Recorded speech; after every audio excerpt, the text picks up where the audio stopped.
Hello, my name is Susan Dinkle, and this is my module number 1 for EDL 851, Supervision and Evaluation of School Personnel. I teach business and computers at St. Francis Community High School in St. Francis, Kansas, in the far northwest corner of Kansas. I graduated from St. Francis in 1991 and then went on a basketball scholarship to Pratt Community College, where I got my associate's degree in marketing in 1993. I then went to Kansas State, got my BS in secondary education business in 1996. In 2001, I began getting my ESL certification through Emporia State and decided to complete my master's degree in curriculum and instruction in 2006.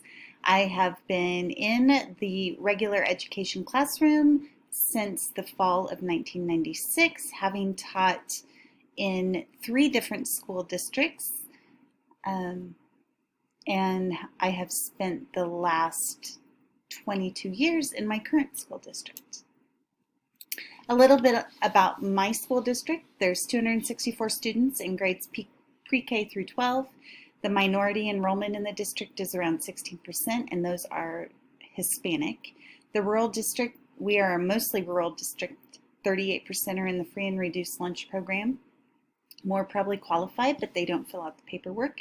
We have very high graduation rates and a 95% attendance rate, and I attribute that attendance rate simply because our kids want to be at school because their relationships with their teachers are really well.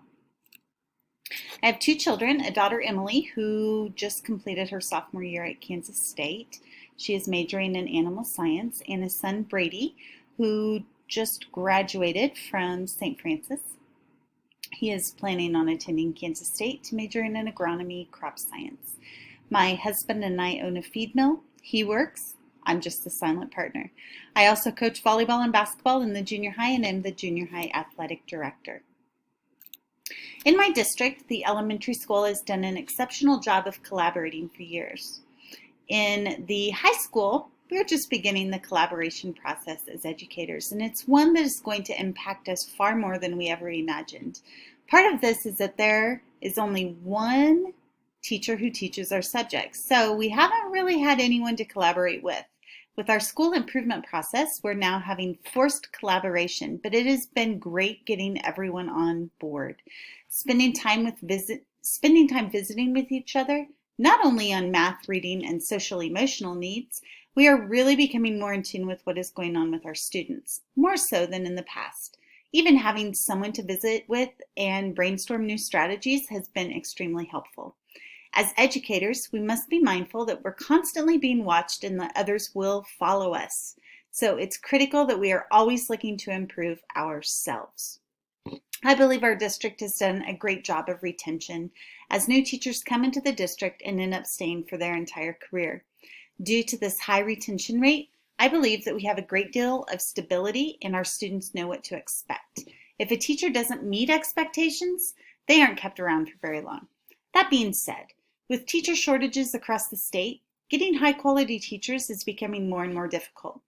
It's imperative that we really model our expectations and set new teachers up with mentors so that they know who to go to for answers to questions and concerns they're having. I also feel that we need to be open to new ideas, and sometimes older teachers are set in their ways.